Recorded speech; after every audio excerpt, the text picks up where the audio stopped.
बहुत समय पहले की बात है। एक राज्य में एक राजा राज करता था। वह बहुत घमंडी था। उसे अपनी बुद्धि और ताकत पर बड़ा अभिमान। वह अक्सर कहता, मेरे राज्य में कोई भी मुझसे अधिक बुद्धिमान नहीं है। राजा को अपनी प्रशंसा सुनना बहुत अच्छा लगता था। दरबारियों को भी उसकी हाँ में हाँ मिलानी पड़ती, क्योंकि जो उसके खिलाफ बोलता उसे दंड मिलता। एक दिन राजा ने घोषणा करवाई, जो भी मुझे बुद्धि से हरा देगा उसे मैं आधा राज्य दे दूं, लेकिन जो हार जाएगा उसे कड़ी सजा मिलेगी। यह सुनकर पूरे राज्य में खलबली मच गई। कोई भी अपनी जान जोखिम में डालना नहीं चाहता था। उसी राज्य के एक छोटे से गांव में एक जाट परिवार रहता था। उस परिवार की बहू बहुत ही चतुर और समझदार। गांव में लोग उसकी सूझबूझ की मिसाल देते थे। सब उसे चतुर जाटनी कहते थे। जब जाटनी ने राजा की घोषणा सुनी तो उसने अपने पति से कहा, राजा को उसके घमंड का सबक सिखाना चाहिए। पति डर गया और बोला, अरे ये राजा है, कहीं तुम्हें सजा न मिल जाए। जाटनी मुस्कुराई और बोली, चिंता मत करो, बुद्धि से बड़ा कोई हथियार नहीं होता। अगले दिन जाटनी साधारण वेश में दरबार में पहुंची। उसने राजा को प्रणाम किया और बोली, महाराज मैं आपकी चुनौती स्वीकार करती हूँ। दरबार में सन्नाटा छा गया। राजा हंस पड़ा और बोला, एक गांव की औरत मुझे चुनौती देगी? अच्छा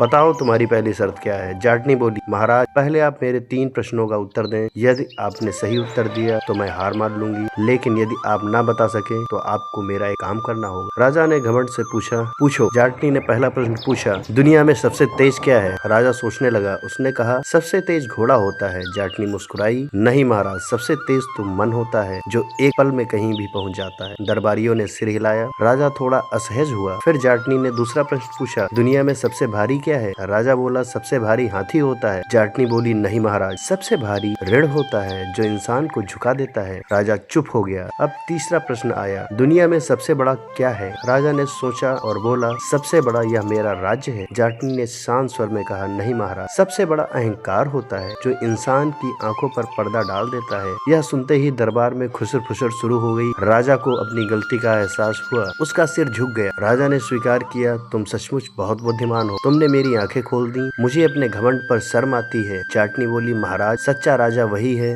जो अपनी गलती मान ले। राजा ने उसे सम्मानित किया और आधा राज्य देने की बात कही, लेकिन जाटनी ने कहा, मुझे राज्य नहीं चाहिए, बस इतना वचन दीजिए कि आप घमंड छोड़कर न्याय और विनम्रता से राज करेंगे। राजा ने वचन दिया और उस दिन से वह बदल गया। वह दयालु और न्यायप्रिय बन गया। प्रज्ञा भी उससे खुश रहने लगी। शिक्षा, अहंकार मनुष्य का सबसे बड़ा शत्रु है। बुद्धि और विनम्रता से बड़ी कोई शक्ति नहीं होती। धन्यवाद दोस्तों।